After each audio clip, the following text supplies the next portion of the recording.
What up, sports fans? This is Jake Waxman and Tyler Lavalette, welcoming you to another Friday Roundtable on the 7th of March, 2025. We got lots to talk about this week in sports, but before we get to that, huge congrats is in order for my man Tyler Lavalette. He was on Channel 7 News.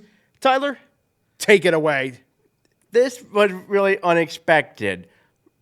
So on Wednesday, Channel 7 did an event at Fork and Pint in Waterford. As part of a new series of their event that they're doing to address various communities' concerns and about different topics. And a customer of mine in the Randgate Estates neighborhood mentioned to one of the reporters about my business, Tyler's Bottle Service. A decade ago, they did Stephen Clark, who's now retired, did a story with them. And yesterday, a story was done at one of my pickups while Mary and I were out and about. The story aired initially during the 6 p.m. newscast and has been well received. And to all of you that have been sending me nice words, have also been inquiring about pickups, I am very humbled about it and really appreciate all of the new people that wanted to use my service that found out about it last night. Here's my thoughts on it. I saw the story on the news, took a Snapchat of it. I had to take a picture of it because it is really, really cool. Really happy for my man, Tyler Lavalette. If anyone deserves this kind of appreciation, it's Tyler Lavalette. He's worked so hard in the community, not just in like bottle service and all that stuff, but in the influencing the community and helping others who want to do this kind of work. Absolutely special thing to see. And again, I just want to say this. If you have bottles in need of return, hey, give Tyler a shout out. He can help you. You contact Tyler Lavalette, and he will pick up those bottles for you. So with that being said, Tyler Lavalette, congratulations, man. Well deserved. Good stuff. Great job. Keep up the hard work. Thank you, Jake. It has been truly an honor. I just could not stop smiling, whether it was doing the interview with Carly, it was watching it, seeing all my phone buzz like crazy with all the people wanting to use my service now. It's just crazy. Business has boomed for you, man. I'm happy for you. Thank you. And shifting gears a little bit, before we get started, sports fans and to those who watch our YouTube videos, I want to apologize real quick. I should have given you guys a heads up that there was going to be no Friday Roundtable because I was out of the state. I was in Florida vacationing with grandparents on both the coasts, the Gulf and the Space Coast. So I just want to explain myself there and take accountability for the lack of communication on my part. I should have warned you that there was going to be no Friday Roundtable or Wax on Wednesday. So I apologize for all of that. Without further ado, we're now ready to talk some sports, and I believe a new Indycar season has started. Not only did a new Indycar season begin, but Indycar, after 6 years of NBC doing it overall, is now having every race on Fox Sports. They debuted at the race in St. Petersburg, won by Alex Palou, and I had the chance to watch some of it. The thing is, if you're used to the practice and qualifying sessions being ad-free on Peacock, those days are over. You're going to have a bunch of commercials now in between qualifying runs or at times during practice, because obviously these are commercial channels, so bound to happen. Much of the race was shown with side-by-side commercials, some exceptions toward the end for local advertising as per FCC rules. And new announcer to get used to after years of Australian-American announcer Lee Diffie. It's now Will Buxton taking over as lead announcing duty from his work in Formula One. And another British driver and voice came in for pit work, Jack Harvey. It's really giving an international flair to the competition to not just have an American do the work as exclusively. Now, as far as the coverage goes, interesting decision to use Motley Crue's Kick Toward My Heart. The pre-race stuff was not shown because they went to commercial. I mean, not sure if that's going to be a trend for the outside of the 500 on that front or not. Something tells me it's just too early to tell. We'll see what happens when we get to the next race at Thermal Club. The production work was good. Unfortunately, if you're not a fan of Fox Sports using the cheesy cartoon comic book style graphics for NFL players or NASCAR drivers, they were prominent in the top 5 on the IndyCar graphic on the score ticker on the left side of the screen. All right. Getting into the subject, obviously new IndyCar season. I'm happy to see IndyCar back. Of course, I've been an auto racing fan as long as I've liked sports. Or auto racing was kind of the first thing that I fell in love with in terms of sports. But really, like Tyler said, new era for IndyCar. And while I wasn't able to watch the race, mainly because I was doing some things with my relatives down on the Space Coast or in Melbourne in Florida, I did get a peek at some of the highlights. And I just got to say, the graphics, they look pretty awesome.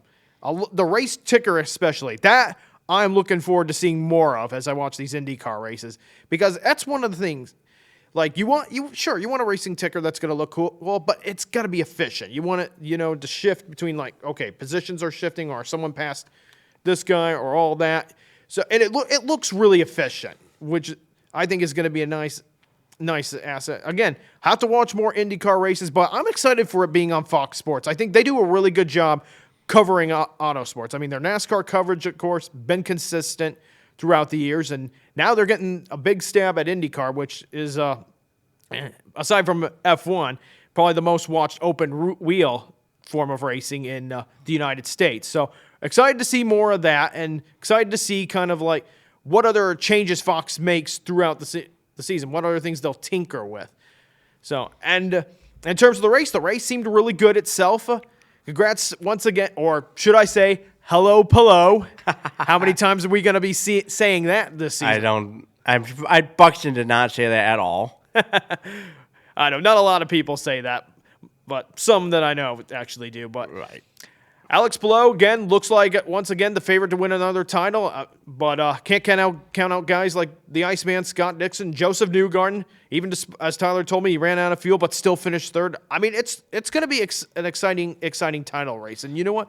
I just hope that Fox continues to just do everything that they give it everything they got in this first year to promote this potential title race each and every week.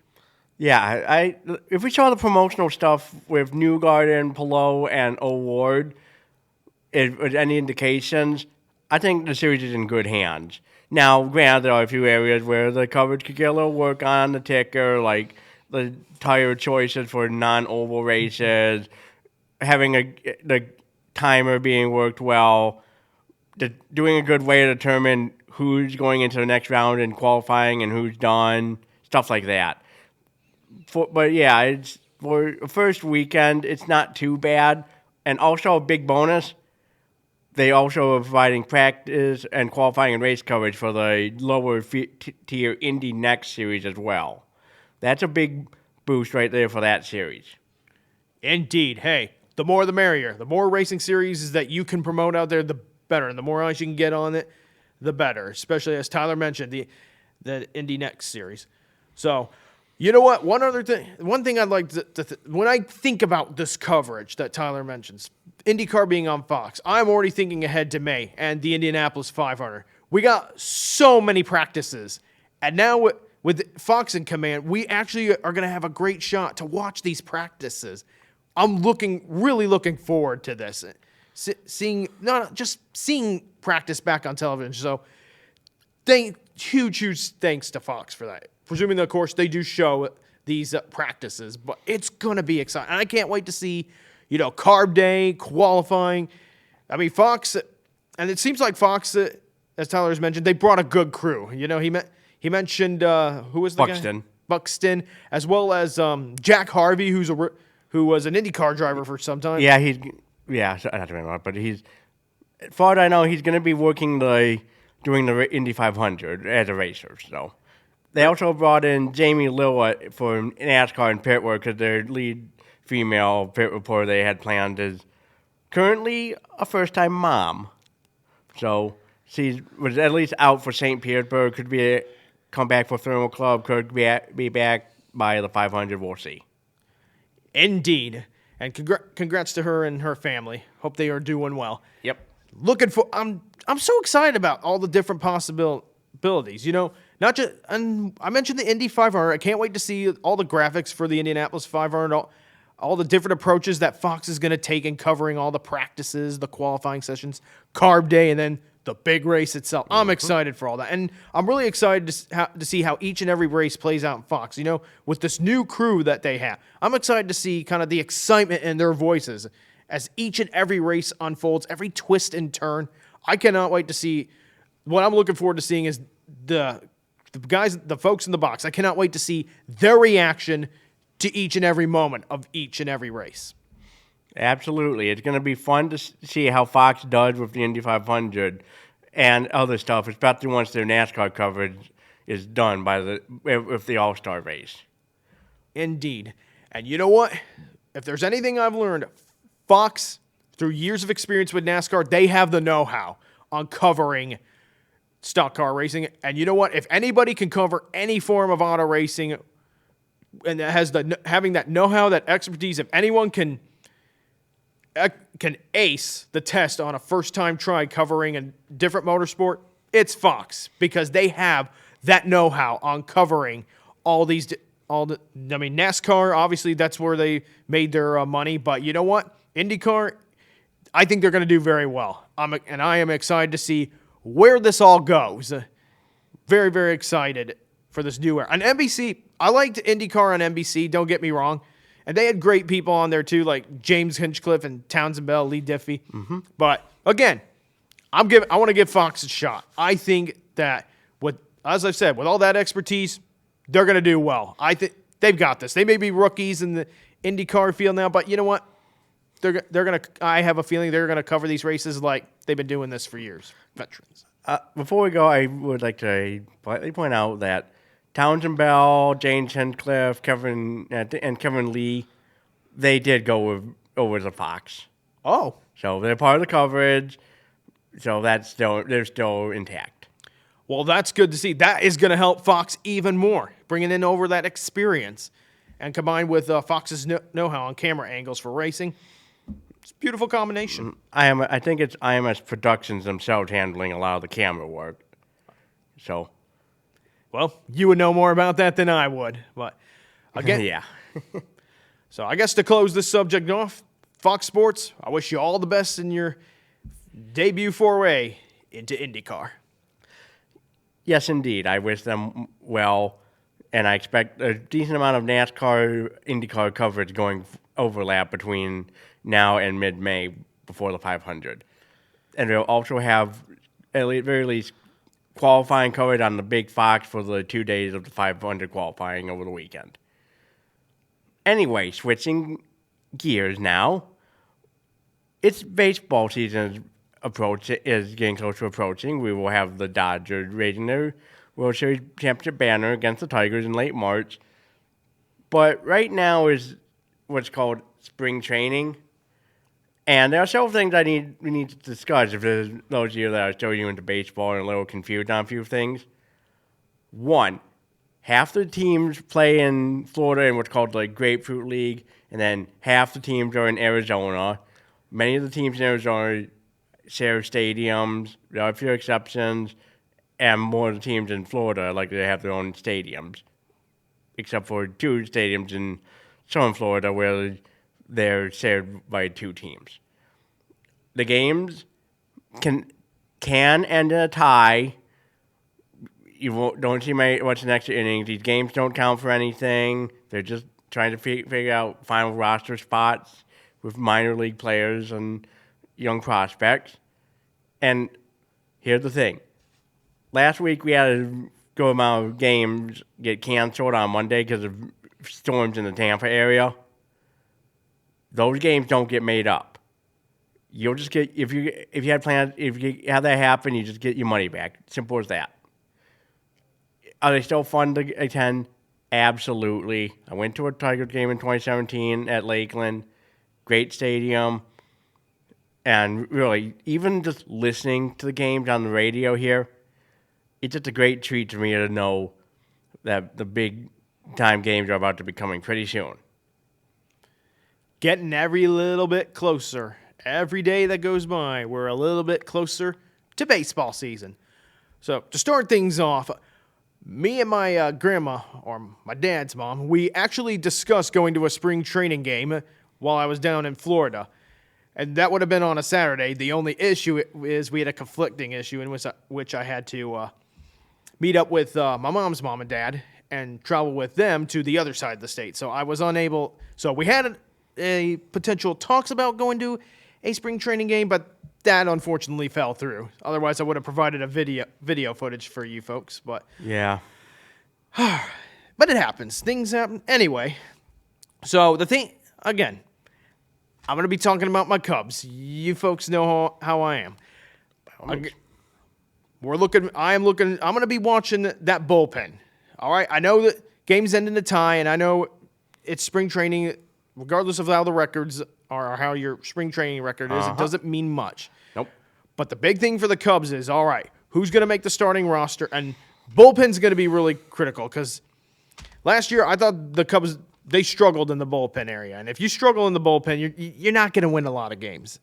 And I think the 1 year, every other year since the World Series that the Cubs won, they've really had problems in that area. And just like while they've been able to make the playoffs and kind of hide these issues, right now they just don't have enough to really kind of mask the issues in the bullpen. So I'm hoping for a better bullpen this year. And also, hitting is another thing I'm going to be watching for when it comes to the Cubs. All right? There are just Cubs games that I would watch this year where the bats were just so quiet, and it was so quiet, I almost fell asleep during that series. Like literally, I just don't like a baseball game in which the bats are way too quiet on either side, and especially no matter which team you root for. Like if you're not going to win a lot of games if you don't have loud bats. You gotta be batting with fire. So that's something that the Cubs they need a lot of if they're going to make a run back to the postseason or make it to October, or have an October to remember, as some would say. You got to have louder bats, all right? Got to have more offense, all right? Bullpen especially. Got to have good cohesion on both sides. Those are the things that I am going to be, with the new free agents that the Cubs brought in, that's what I'm going to be paying close attention to this upcoming baseball season. And, of course, in spring training as the Cubs get things set up in Arizona. Yeah, I agree now, obviously, with the Tigers down in Florida. Especially with guys like Gleyber Torres, I cannot wait to see how he does now he's no longer with the Yankees. I just can't wait to see how some of our younger top prospects do. Who are likely going to be spending time in Toledo and Erie and such. But yeah, I think that this team was so made it to the playoffs and was one win away from the ALCS to face the Yankees. No one expected the Tigers to make this run that they did last year. Now people are saying that they can contend for the AL Central. We'll see about that. But hey, if they can go to Los Angeles and spoil the Dodgers banner raising ceremony, it's going to be a great start to the season. And honestly, I hope they do. I really hope they do. I mean, of course, you guys would say, but Jake, you're a Chicago guy. Well, here's the thing. The Tigers are the biggest rival to the White Sox, not to the Cubs, all right? So Absolutely. I actually dislike the White Sox way more. I don't even dislike the Tigers, really. I dislike the White Sox. But, I think, as Tyler mentioned, I think this is a team, the Tigers team, they're going to build off of what they did last year. I think they've got like Tyler said, we'll see about the Central, but they got a great chance of being one of the wild cards and making it back to the postseason. They've got lots of talent, great young team, lots to build on, a lot of great experiences to build on for last season. I'm curious to see, with all that they brought in this season, I'm curious to see what they will do going forward in the regular season. But I would be shocked if they're not a playoff team because they seem to have something good going on in the Motor City in terms of baseball. As for the Cubs, could be a much younger season. All right, could be another season where they don't make the playoffs. But hey, they got a new general manager, a lot of new pieces. But one never knows. I'm also curious about that NL Central. I mean, it's crazy. I mean, you got the Brewers have been on top of that division, but sometimes it's been neck and neck between some of the teams there. So one really never knows. If the Cubs do just well enough, one never knows. So I'm hopeful if we make changes with the bullpen and, louder bats, as I said, and strong pitching, which the Cubs have had even in years where they've struggled, if all that comes together, there's no telling what this Cubs team might do this season, but maybe they make it back to the postseason. A big thing is going to be making sure the Cardinals keep being surprisingly bad. Amen to that. You know what? I don't even know what to expect out of the Cardinals, too. That's another reason I think the Cubs could make it back to the postseason if everything goes right. The Cardinals, you know what? For all the talent they bring in, Tyler, they are a mystery to me. Like, they've got all these good pieces.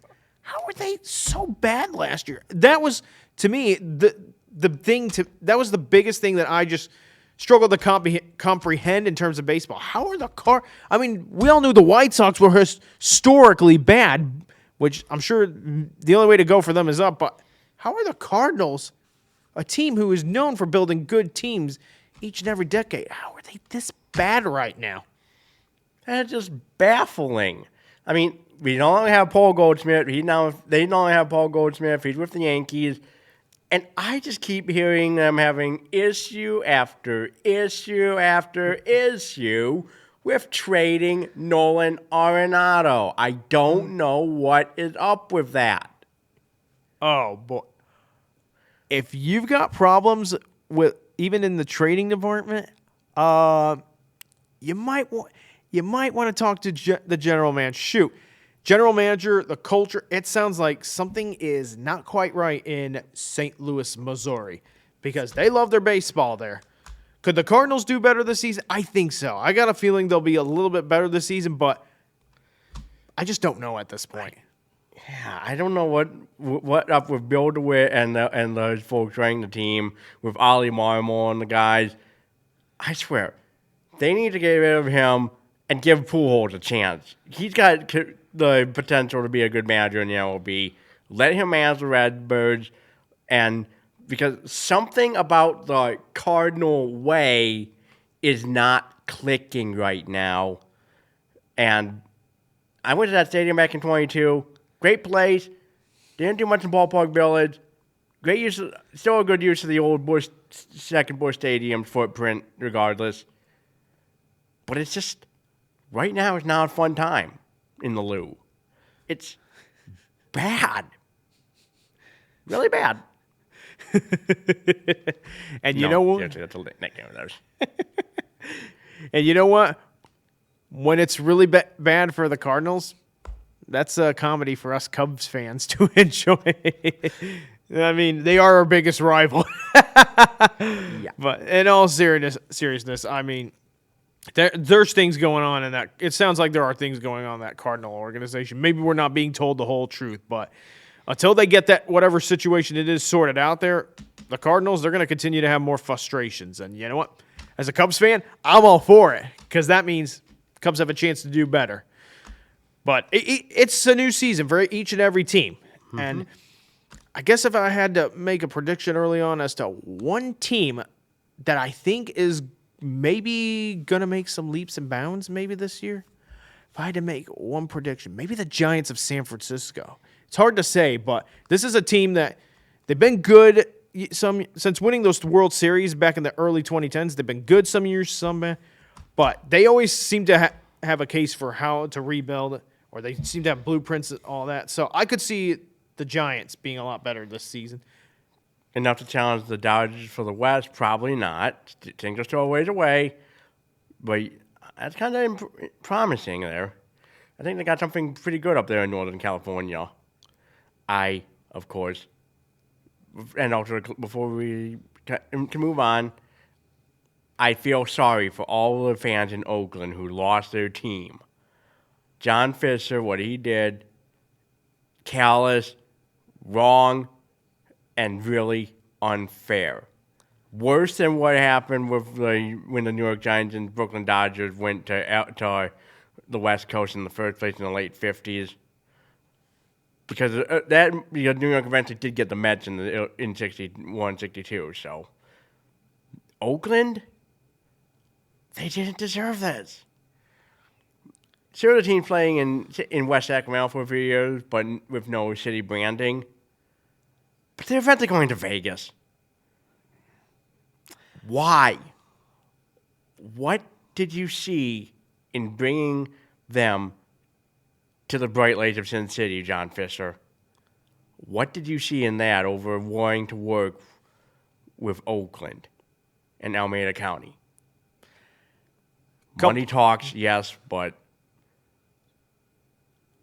you should have not bought them in the first place. What a mistake that was for the owners to approve that decision. Ugh. You know what? 3 things come to my mind when it comes to that move. There's maybe 3 reasons. Money, sin, and yes, I said the word sin. It's like bad doing. And you know what? Granted, you could also say exploring a new market because of the lure of Vegas and that stuff. I personally don't get it. So I've never been to Vegas before, but I'm really not too interested in going to Vegas. But with all that being said, I really do feel sorry for the people of Oakland. They lost the Raiders because of stadium issues, and now they lose the Athletics. And those are passionate fans back in Oakland. Passionate sports fans. Financing new stadiums, it's not an easy thing, okay? I wish that the owners of both teams would have taken a lot more consideration into that before they decided to move. I just got nothing more to say in that. Money, sin, and I guess the lure of Vegas. Clearly. And no ills to the Vegas Golden Knights because they were founded as an expansion team. So no bad blood at all. That's a team that has had fan support in the area from day one. Raiders and now they have in the future Athletics. I don't know. I just definitely all about the money. Pretty much. Money talks. Show me the money. But at least, like you said, Tyler, at least Vegas is an original Vegas creation. So I respect that. Right. So I guess to conclude this subject, one final question I have in terms of MLB regular season or postseason. Are we going to get a rematch between the Dodgers and the Yankees? Are the Yankees going to get embarrassed again? Time will tell. We'll see. Yes, I'm getting way ahead of myself. We got a little more time until we make our division winners. We got a little more time until then. Yes, indeed. All right. Taking the ball up the court, sports fans. It's the most wonderful time of year. Welcome to March. Welcome to March Madness. Let's roll that clip, please. Before we get started talking about March Madness as a whole, we got a tournament coming up.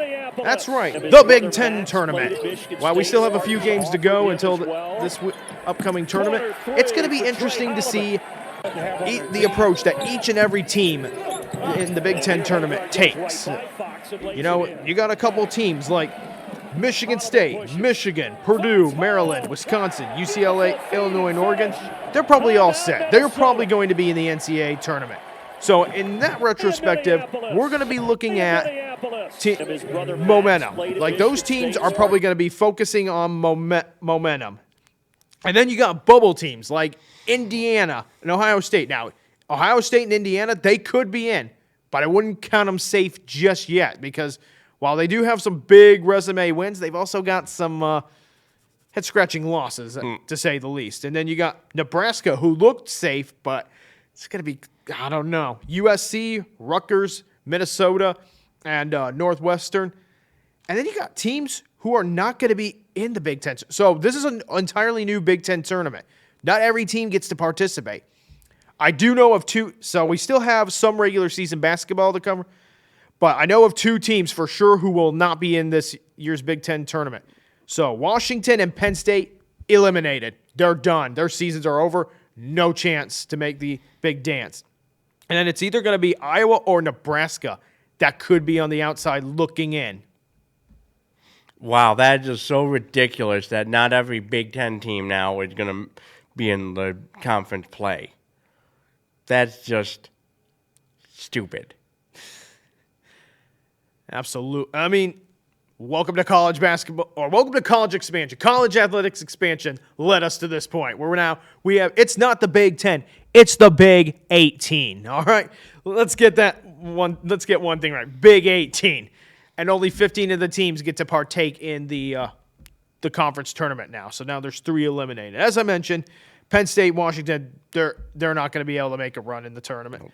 And then, of course, we're still waiting on the outcome for a couple of other games. Like Nebraska, I think Iowa, they actually lost to Michigan State last night. And by the way, congratulations to Michigan State on winning a Big Ten regular season championship. That's, I think, the 17th in program history, the 11th under the great one, Tom Izzo.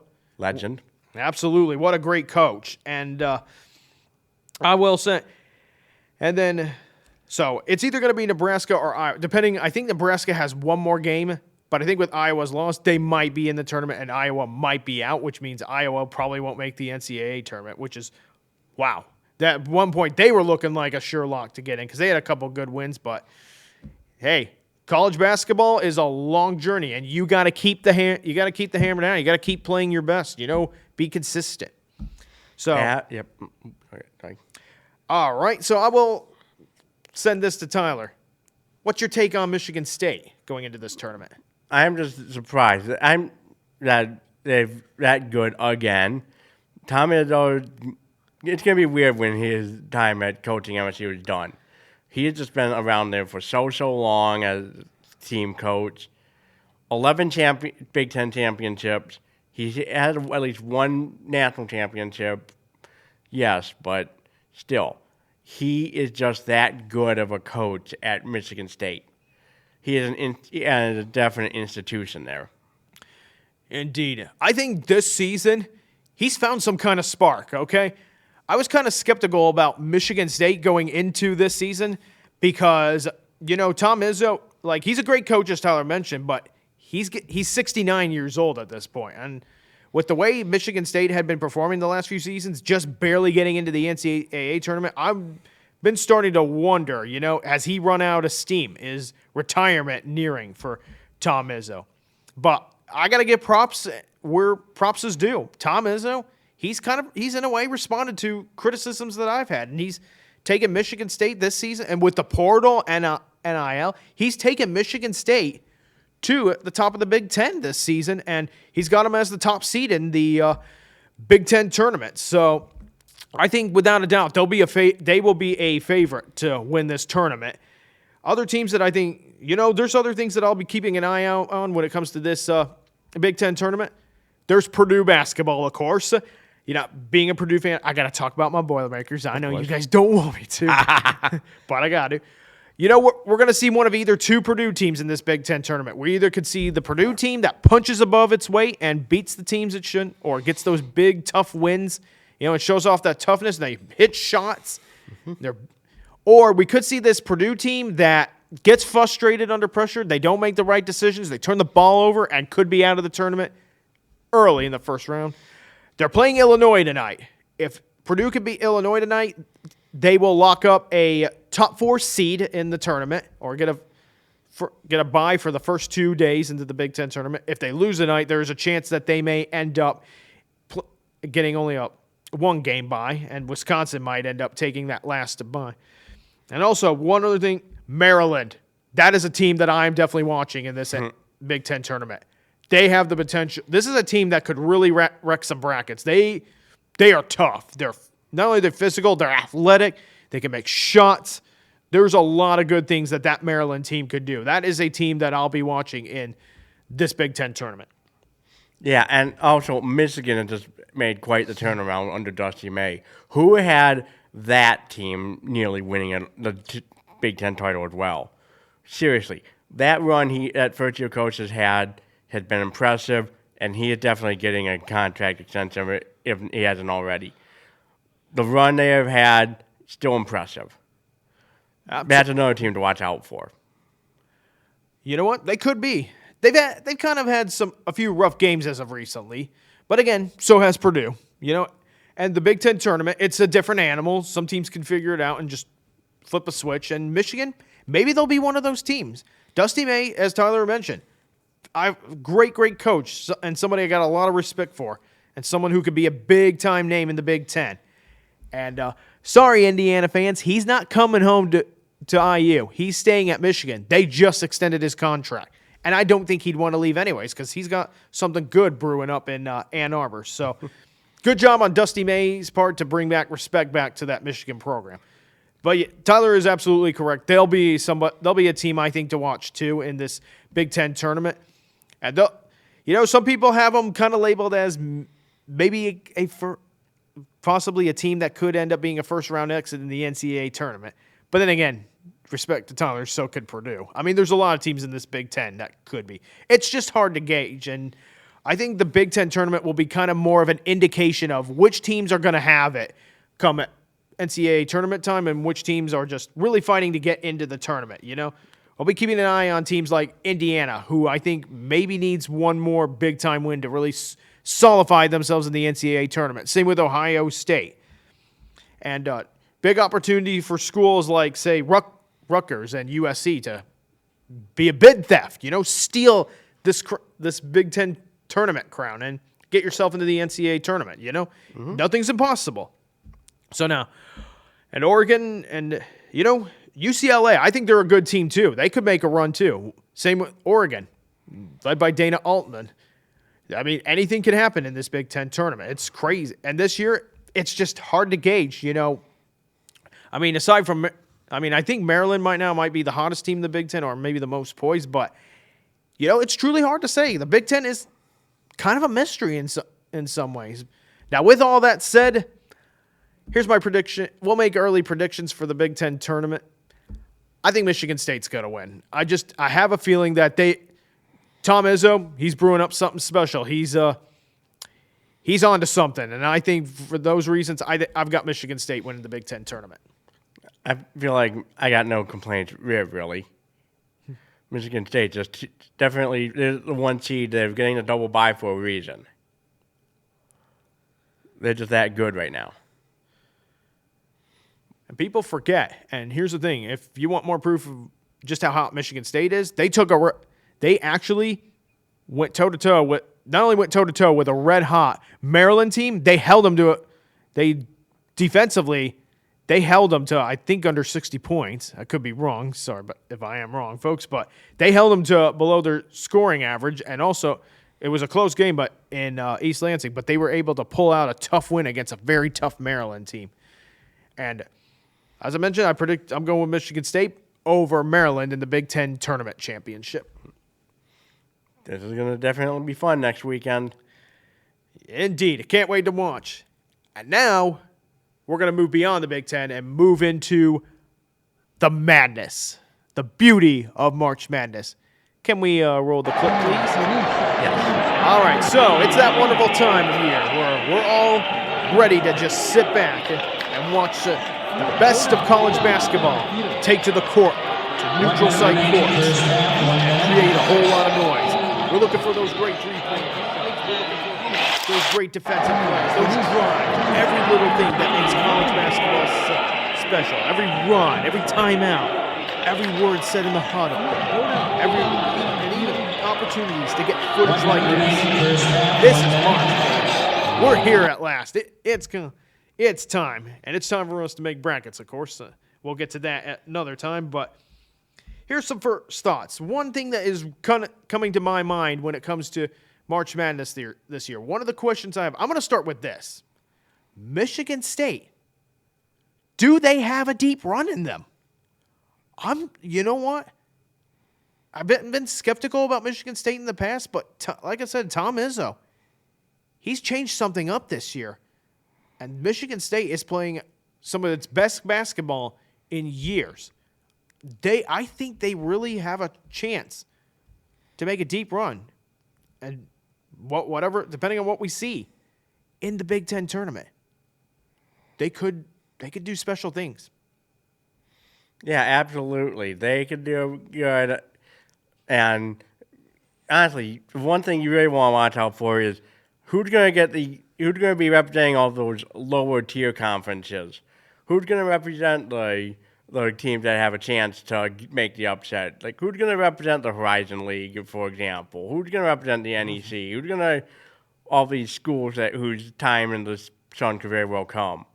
Will we have another 16 beat 1 seed moment? Anything is possible. Yes, it is. There's nothing impossible, as we've learned in the tournament. And you know what? Speaking of what Tyler just mentioned, you know who's going to be some of those teams? You know, some of those teams who could make noise.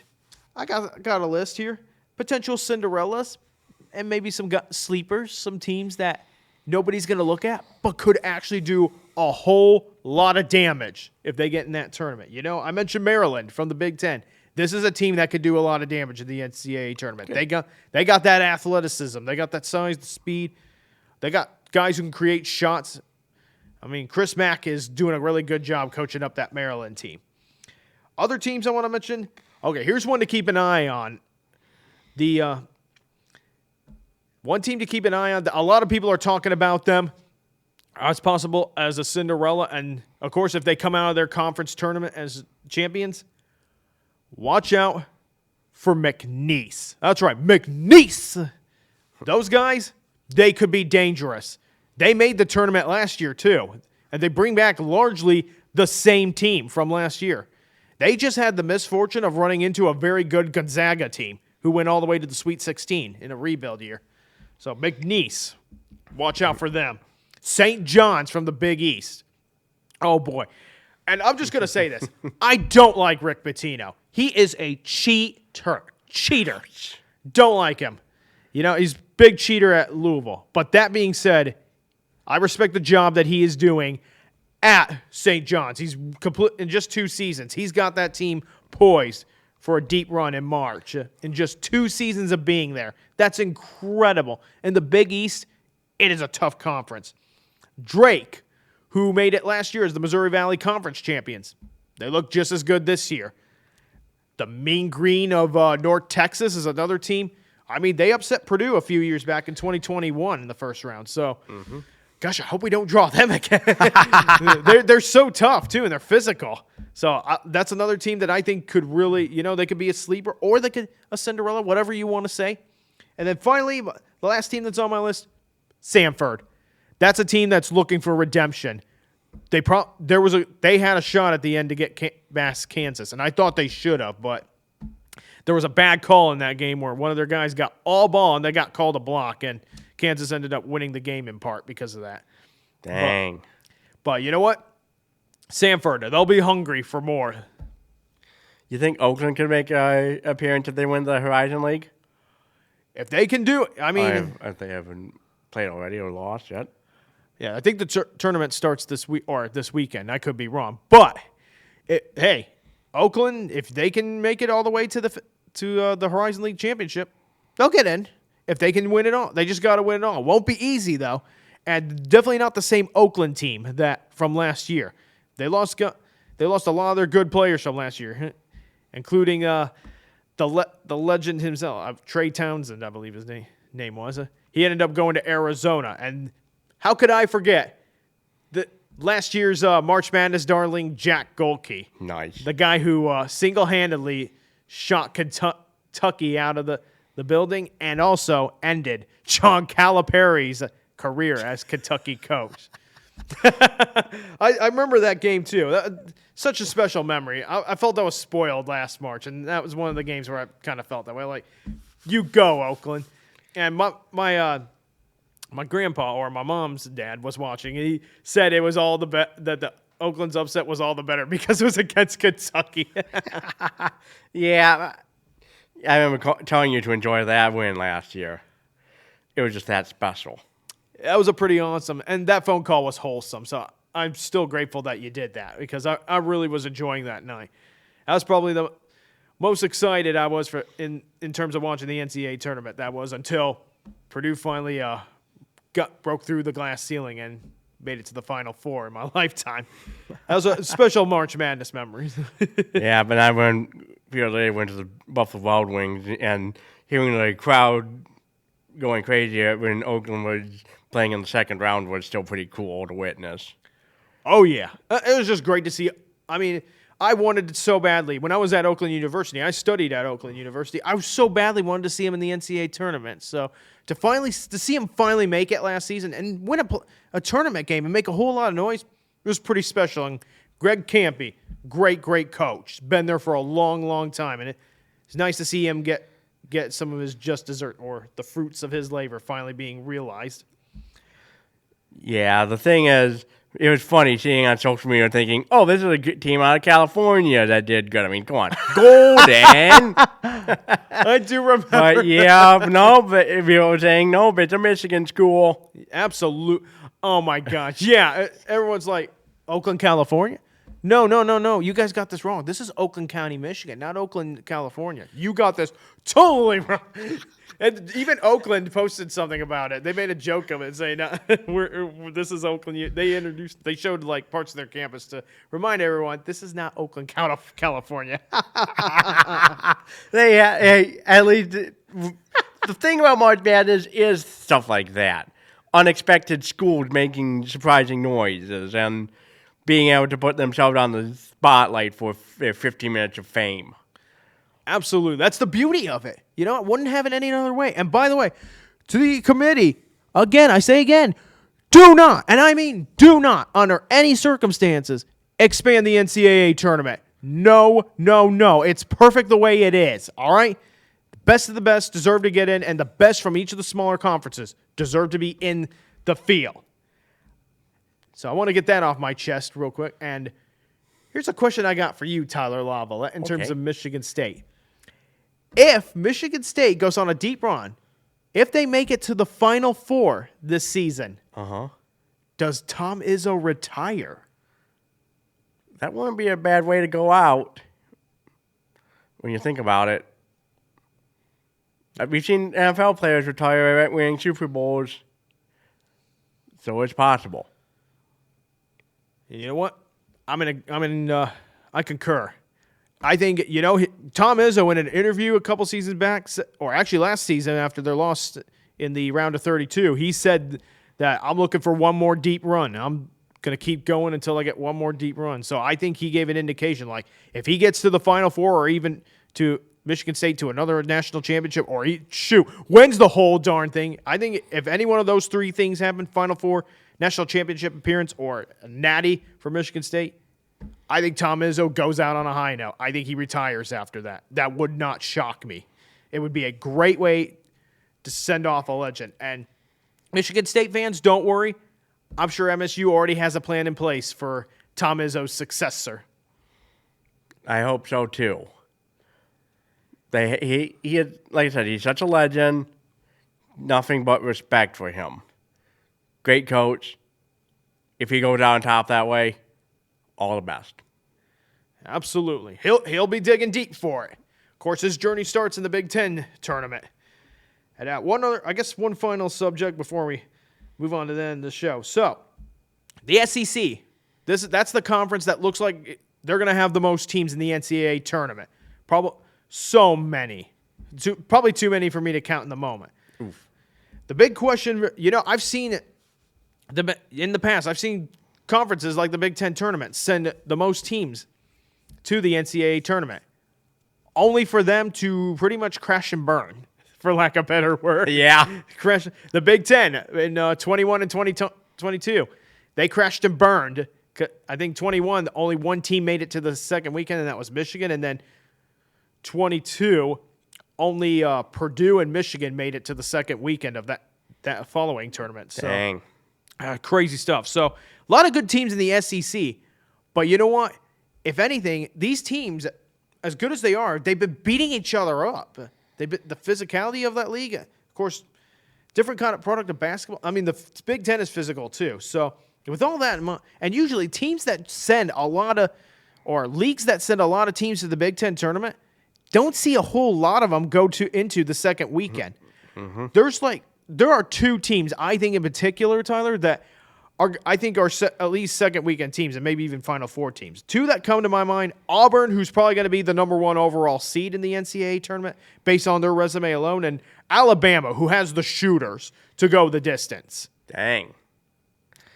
Yeah, at least the SEC is not that stupid to beat itself up so much that it doesn't have any competent teams that could make noise in March Madness.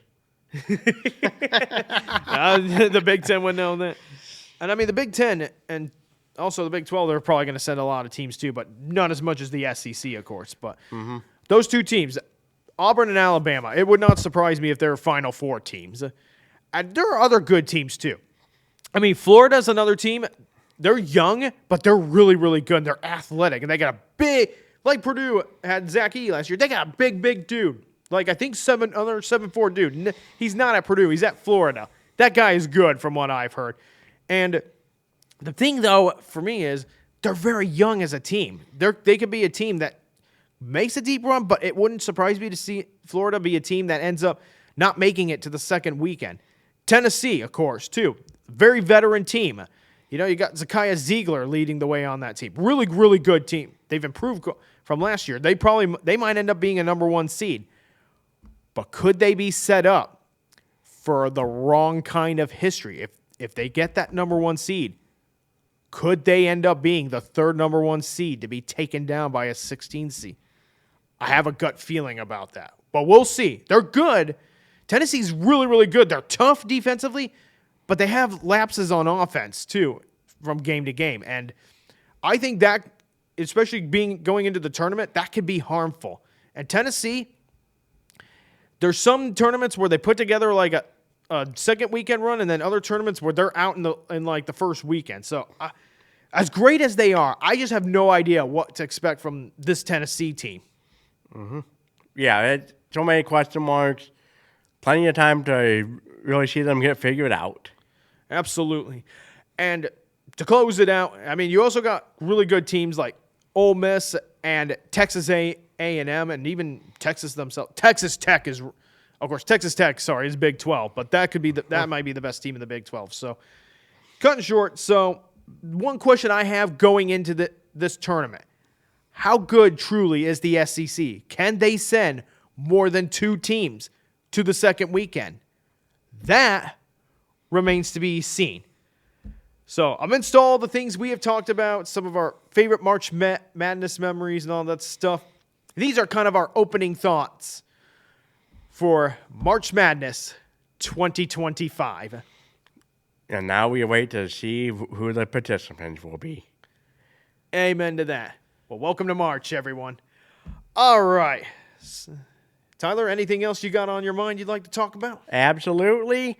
It's official. Next season, the General is going Formula One racing, as Cadillac will be joining the grid at the 11th team, bringing the full roster of drivers taking part in each Grand Prix to 22. There we go. Cadillac, welcome to the show. Well, the biggest racing show on the planet. I wish them all the best. It's nice to see some American involvement in Formula One. We need that, all right? Doubly so, because Red Bull is set to partner with Ford as well. So we will have, in some capacity, GM versus Ford on the world's biggest stage. There you go. I like it. Actually, shoot, we could have a renewal of 2 rivalries. As Tyler mentioned, Ford versus GM. No play on the title of this film, but how about Ford versus Ferrari? So, bit of a renewal there of that rivalry, although different form of racing. But Ford is planning to go into hypercar racing in the World Endurance Championship pretty soon, so that rivalry is also looking to be back on the table. Good stuff. I like that. You know, rivalries between manufacturers and that stuff. And on a separate note and related to racing, Tyler, I'm sure you probably heard about this. It looks like Dodge is set to return to NASCAR. Is that correct? It's looking promising. Like I'm going to take the Toyota route and start with in the trucks, and then going to the other two series in 27. We'll see. Yep, time will tell. I hope they get back because I think stock car racing and NASCAR in particular was a lot better when Dodge was involved in making, whether it was the Ram or the Charger or the whatever series it was. NASCAR racing was a lot better when Dodge was present. It's always been a huge part of NASCAR's history. I'm curious to see the things in terms of the involvement from Cadillac. I'm kind of curious to see kind of like what kind of personnel they want to hire to help run the race organization that they're sponsoring. And the same with GM and Ford, like what kind of personnel and representatives that they're going to hire to kind of oversee the operations day to day. Several things to factor in. One, General Motors is running Ferrari power units for the first 2 seasons. They will make their own engines in 28. 2, this is basically just Red Bull's engineering work with a Ford badge. Sounds awesome. Awesome stuff. So, I'm sure Ford have a hand in some capacity as well. Yep. And in conclusion, I'm curious. Another thing that I'm really one final thought that I have about this is I'm curious to see with Ford, General Motors, and Cadillac, as Tyler mentioned, going into Formula One. I want to see how many eyes this brings to Formula One. But in particular in America, unlike in Michigan where we're at, where all the manufacturers are at. I want to see I'm curious to see the numbers in terms of the viewership and how that's could bolster for F1 with those partners being involved. There's a thing to factor in. This will be the last year ESPN will broadcast the Sky Sports feed. There's the possibility of NBC taking over or the host of Drive to Survive, Netflix, could throw their hat into the ring and stream the coverage. We'll see. All right, so one more thing to add then, as Tyler mentioned, throw in either Netflix or NBC, along with the Cadillacs, GMs, the Fords, all those partnerships. Let's see how many eyes will be on the prize in Formula One. No pun intended there, a little bit. Of course. Dumb humor. I guess I got one more thing, too, if that's okay. Free agency for the NFL. I just want to give you guys and I'll talk about the Lions, too. The Bears, they've gone to work from what I've seen, especially on the offensive line. They've just signed 2 left guards, one from the Kansas City Chiefs, Joe Thuney, and then Jonah Jackson, left guard from the Los Angeles Rams. Now, just like that, Ryan Poles is getting to work. And you got a new coach in Ben Johnson there. And this is refreshing to see. They are working on the most critical thing that the Bears need, the O-line. We need to protect our quarterback. The Bears already getting to work on that. So, one thing, now that makes me, with 2 guards, left guards, I'm sure one will shift to right guard. With those 2 signed for the next upcoming season, now I'm really starting to wonder what the Bears are going to do with that first-round pick. Is it going to be another offensive lineman? Will they draft somebody like on edge? Or could they draft a running back in the first round? Maybe take the Lions approach. We'll see what happens. I mean, think about what system Ben Johnson was under. And, one more thing. Go for it. If you got one timeout left and you're running low on time and you're down a couple of points, use it. Use it. Use it.